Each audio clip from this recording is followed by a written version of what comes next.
नमस्ते दोस्तों, मैं आज फिर से मेरी कहानी के पिटारे से एक नई कहानी लेके आई हूँ। मेरी कहानी का नाम है बुद्धिमान गोपाल। गोपाल भाट की तो बुद्धिमत्ता की तो पूरे देश भर में चर्चा है और उसी के साथ राजा कृष्णदेव राय। कृष्णनगर में इस बार बहुत बारिश हुई थी और बहुत ही बाढ़ से नुकसान हो गया। लोगों की फसल बह गई, इतने सारे लोगों का घर भी टूट गया। इसी के साथ गोपाल भाट का भी घर आधा टूट गया।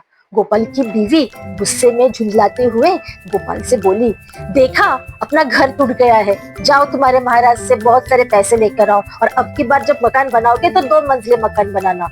गोपाल ने बोला, देखो पत्नी, इस बार पूरे कृष्णनगर में ही बाढ़ आई है, बहुत सारे लोगों का घर बह गया है, महाराज मुझे उतना पैसा थोड़ी ना देंगे, वो भी 2 मंजिला मकान के लिए। पत्नी ने बोला, जाओ और पैसे मांग के लाओ वरना मैं खाना नहीं खाऊंगी। अब तो गोपाल भाट चिंता में आ गया, पत्नी ने खाना नहीं खाएगी और महाराज के सामने मैं कैसे बोलूं। फिर भी गोपाल भाट ऐसे करते करते करते महाराज के पास गए और महाराज ने बोला, क्या बात है गोपाल, तुम आज थोड़ा सा अधिक चिंतित नजर आ रहे हो। गोपाल ने बोला, हाँ महाराज, मैं आज बड़ा ही चिंतित हूँ। महाराज ने बोला, क्या हुआ, कौन सी चीज जो तुम्हें इतना चिंता में ला दिया। तो गोपाल ने बोला, महाराज मेरा जो घर है आधा टूट गया है, बाढ़ के पानी में बह गया, आप कृपया मुझे थोड़े पैसे दे दीजिए जिससे मैं मेरा मकान ठीक कर दूं। और पत्नी कह रही थी कि अब के बार जब मकान ठीक ही कर रहे हो तो 2 मंजिला घर बना दो। महाराज ने बोला, गोपाल तुमने देखा नहीं, पूरा कृष्णनगर ही पानी से बह गया है, कितने सारे लोग हैं जिनके मकान खेती को हम मेहनत मदद कर रहे हैं, तो तुम्हारे अकेले को मैं 2 मंजिला घरों के लिए अलग से पैसे कैसे दूं।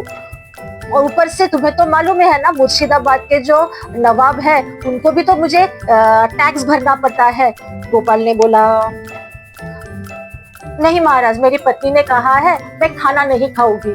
तो राजा ने बोला, अब तुम्हारी अकेली पत्नी को तुम संभालो, और रहा बात पैसों का, जो मैं नहीं दे सकता क्योंकि पूरा कृष्णनगर ही इस बार बाढ़ से तबाह हो गया है और ऊपर से मुझे टैक्स भी भरना है मुर्शिदाबाद के नवाब को, तो तुम सीधा नवाब के पास जाओ।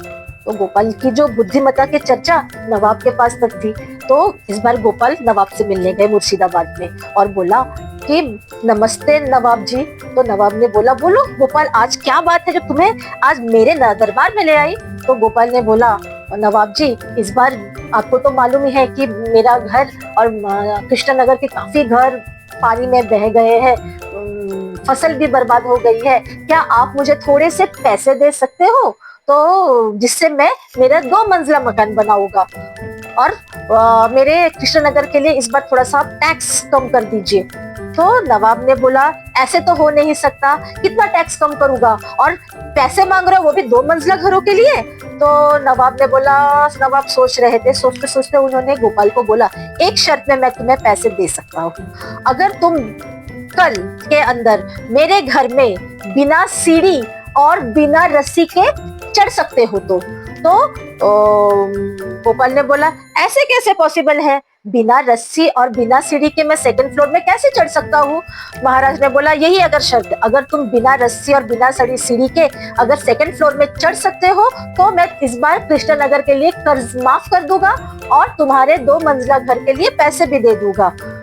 तो बाकी सब दरबार में हंसने लगे। गोपाल ने हार नहीं मानी। गोपाल ने बोला, महाराज मुझे वक्त दीजिए, कल के अंदर मैं आपके 2nd फ्लोर में चढ़ के दिखाऊंगा। और गोपाल जाते जाते सीधा अपने घर लौटा और सोचा कि कैसे मैं नवाब जी से पैसे निकाल सकता हूँ और पूरे कृष्णनगर का टैक्स कम कर सकता हूँ।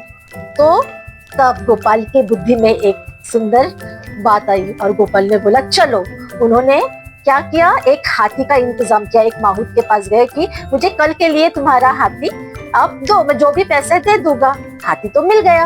अब गोपाल ने क्या किया, सीधा जाकर 2nd फ्लोर में महाराज जी से मिला। महाराज ने बोला, ये 2nd फ्लोर में गोपाल की आवाज आ रही है, पर सीढ़ी में तो मेरे पहरेदार पहले से ही खड़े हैं और आसपास तो कोई पेड़ भी नहीं है जिसको चढ़कर गोपाल आ सके, तो गोपाल की आवाज कहाँ से आ रही है। गोपाल ने कूदते कूदते बोला, महाराज मैं 2nd फ्लोर में आ गया हूँ। तो नवाब ने बोला, कैसे आए तुम गोपाल 2nd फ्लोर में। तभी गोपाल ने बोला कि आपने शर्त रखा था कि कोई लकड़ी की सीढ़ी या रस्सी की मदद ना लो, आपने हाथी का नाम तो लिया ही नहीं था, तो मैं हाथी पर चढ़कर आपके 2nd फ्लोर में आ गया। और शर्त के हिसाब से नवाब को गोपाल को 2 मंजिले घर के पैसे भी देने पड़े और उस साल कृष्णनगर के टैक्स भी माफ हो गया। और इसमें क्या हुआ, गोपाल का सुंदर मकान बन गया और कृष्णनगर के सारे लोगों ने गोपाल को थैंक यू बोला। तो क्यों दोस्तों, आज इस कहानी से आपने क्या सीखा कि जो बुद्धिमान होता है, जो बुद्धि का इस्तेमाल करना जानता है, वो हर मसले का हल निकाल सकता है। और अगर आपको मेरी कहानी पसंद आई तो मेरे चैनल को सब्सक्राइब कीजिए, लाइक कीजिए और बेल आइकन दबाइए। Thank you.